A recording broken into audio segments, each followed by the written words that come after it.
Hi friends, இன்றைக்கி நம்மளோட சேனலில் என்ன வீடியோ பார்க்க போகிறோன்னா, நம்மளோட குட்டி காய்கறி தோட்டத்தை தான் பார்க்க போகிறோம். பாருங்கள், ஃபுல் வியூவில் காய்கறி தோட்டம் இப்படி தான் இருக்கும். ஓகே ஃப்ரெண்ட்ஸ், வாங்க வீடியோக்குள்ளே போகலாம். பாருங்கள், ஃபஸ்ட்டு என்ட்ரியில் இந்த ஒரு 3 ரோஸில் இந்த மாதிரி கத்திரிக்காய் செடி வச்சுருக்கேன். இது வந்து நிறைய எனக்கு காய் காய்ச்சிட்டு, இதுலேருந்து நிறைய காய் நான் பறிச்சிட்டேன். இப்போ வந்து மறுபடியும் பூவும் பிஞ்சும் வச்சுருக்கு. ஸோ அடுத்து பறிக்கிறதுக்கு ரெடி ஆகிடுச்சு. இதுலேருந்து எல்லா செடியிலையுமே காய் இருக்குது. ஒவ்வொரு செடியிலையும் ஒரு 2-3 பிஞ்சாவது இருக்குது. இது வந்து நான் வீட்டுக்கு தேவையானதை தான் நாங்கள் வச்சுருக்கோம். வீட்டு தேவைக்காக மட்டும்தான் இந்த செடிங்களெல்லாம் இருக்குது வீட்டில். பாருங்கள், இப்படி தான் இருக்குது கத்திரிக்காய். அடுத்து இந்த பக்கம் பார்த்திங்கன்னா தக்காளி செடி வச்சுருக்கேன். உங்களுக்கு நான் காட்டுறேன்.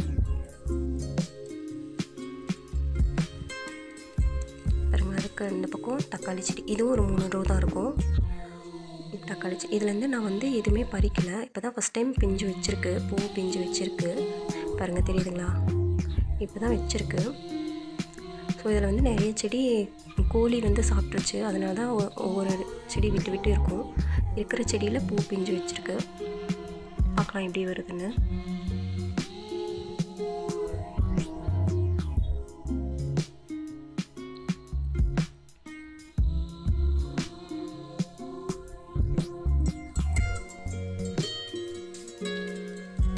இப்போ இதுக்கு நேராகவே கொய்யா மரம்.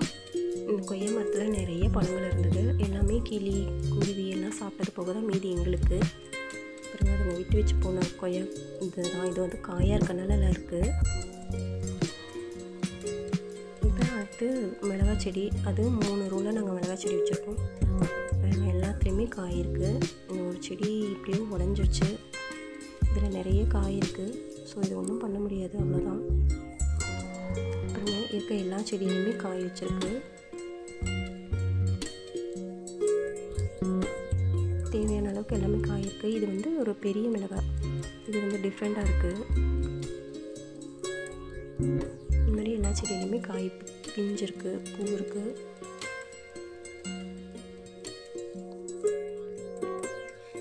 அப்படியே நம்ம கார்னரில் வாழை மரமும் இருக்கும். இதுக்கு நேராக அப்படியே பார்த்தா புளிச்சிக்கிறேன். இதுவும் நான் ஒரு டைம் பறிச்சிட்டேன், ஷார்ட்டில் போட்டிருப்பேன். பாருங்கள், வாழை மரம் அந்த கார்னரில் அந்த வேஸ்ட்டு தண்ணி போகிற இடத்துல மட்டும் இந்த வாழை மரத்தை வச்சுருக்கோம். ஸோ கொத்தவரங்காய் செடி இதெல்லாமே இருக்குது.